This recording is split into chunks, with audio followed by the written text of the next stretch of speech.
I always make it a habit to close my curtains before bed. It's just one of those routines I stick to. I don't like waking up to sunlight blasting me in the face, and, well, there's also the whole don't let anyone see into your place at night thing. You know how it is. Anyway, it's not something I ever forget. That's why what happened that night doesn't make sense, at least not in a way that feels normal. I went to bed like usual. Nothing was off.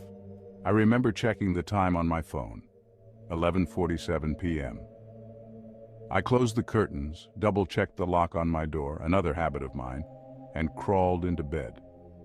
Everything was quiet, peaceful even. I fell asleep easily, no weird dreams or anything. But then, around 3 a.m., I woke up.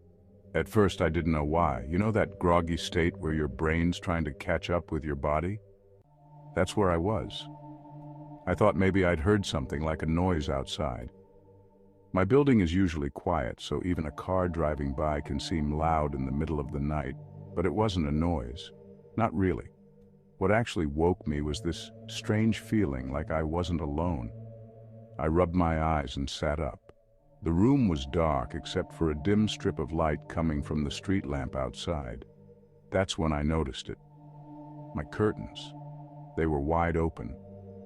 Now, I'm not the type to freak out right away. I mean, yeah, it was weird, but I figured maybe I hadn't closed them as tightly as I thought. So I got up to fix them, but as I walked closer to the window, I stopped dead in my tracks. There was someone outside. At first, I couldn't believe it. I live on the 3rd floor. Who just casually stands on the street at 3 a.m. waving at someone's window? But there they were. It was a man, at least I think it was a man. He was wearing something dark, like a jacket or a hoodie, and he was standing directly under the street lamp. His arm was raised, waving slowly like he was trying to get my attention. I froze.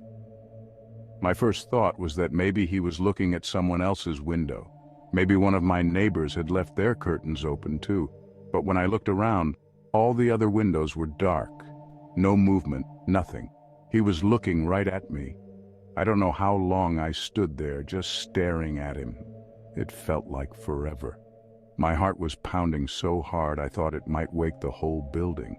I thought about calling the cops, but something about him stopped me. It wasn't just that he was waving. It was how he was waving, slow, almost robotic. And his face. I couldn't see it clearly, but the way the light hit him, it looked like he was smiling. Not a normal smile, though. It was wide, too wide, like his mouth was stretched in a way that didn't seem possible. I backed away from the window, my mind racing. This had to be a prank, right? Maybe some kid messing around trying to scare people. But then I remembered the curtains. How did they get open? I swear to you, I closed them before I went to bed. I know I did. I grabbed my flashlight and turned it on. My hand was shaking so bad the light was bouncing all over the place. I shone it at the window, thinking maybe it would scare him off. But when the beam hit him, he didn't move. He just kept waving. "Hey!" I shouted, trying to sound braver than I felt. "What do you want?" No response. I shined the light directly at his face, hoping to get a better look. That's when I realized something that made my stomach drop. His eyes, they didn't reflect the light. You know how when you shine a flashlight at someone, their eyes catch it and kind of glow? His didn't. They were just dark. Empty. I turned off the light and stepped back again. My brain was scrambling for answers, but none of them made sense. Should I call the police? Should I wake up my neighbors? Before I could decide, he stopped waving. He dropped his arm to his side and tilted his head, like he was curious about something. Then, slowly, he raised his other arm and pointed directly at me. I swear to you, my blood turned to ice. I couldn't move. I couldn't breathe. It felt like he was pinning me in place just by looking at me. And then, as if things couldn't get worse, he did something that I'll never forget. He stepped out of the light. It was like watching a shadow melt into darkness. One second he was there and the next he was gone. But I didn't feel any relief. In fact, it felt worse. because now I didn't know where he was. I backed away from the window, keeping my eyes on the street below. My heart was racing so fast it felt like it might burst out of my chest. I reached for my phone, fumbling to unlock it. My hands were shaking so bad I almost dropped it. When I finally managed to call someone, I didn't call the police. I called my friend Mark. He's the kind of guy who'd show up no matter the time, no questions asked. "Dude," I said as soon as he picked up, "something's wrong. There's someone outside my window." Mark sounded half asleep. "What are you talking about? It's the middle of the night." I know, I said, pacing the room. "Just, can you come over, please? I'm freaking out." To his credit, he didn't argue. He just said, "Give me 10 minutes." I hung up and tried to calm myself down. I told myself it was probably just a prank, some weird kid trying to mess with people. But deep down, I didn't believe that. I sat on the edge of my bed, staring at the window. The curtains were still open, but I couldn't bring myself to close them. What if he came back? The next 10 minutes felt like hours. I kept glancing at the window, half expecting to see him there again. But the street was empty. When Mark finally arrived, I practically yanked him inside. "Dude, you're not gonna believe this," I said, dragging him to the window. There was a guy out there. He was waving at me. Mark looked out the window, then back at me. "There's no one out there." "I know that," I said, frustrated. "But he was there earlier. I saw him. The weirdest part was he just disappeared suddenly into thin air." Mark frowned.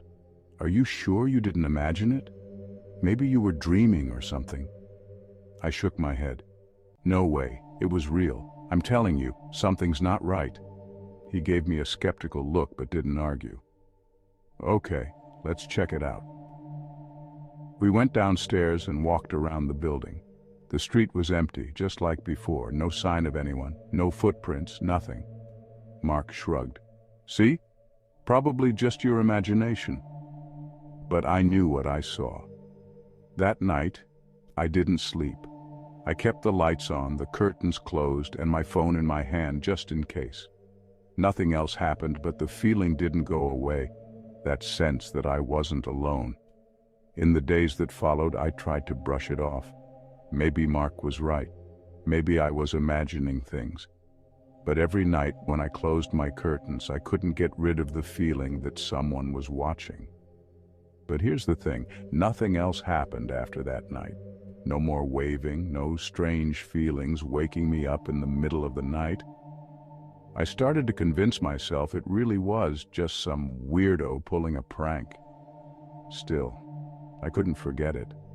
For a while, I kept my curtains shut tight every night. I even started checking them in the middle of the night just to be sure. But as the weeks went by and nothing else happened, I finally started to relax. I never saw the man again, and no one else in the building mentioned anything strange. It was like it never even happened. To this day, I still think about that night sometimes. When I tell people the story, they usually laugh and say it was probably just some drunk guy messing around, and maybe they're right. Maybe it really was just a one-off thing, some random weirdness that I'll never fully understand. That's it for now. I hope you enjoy these stories. If you did, check out more of my videos on the screen above or visit my channel for even more. Don't forget to subscribe for future updates. Stay safe and take care.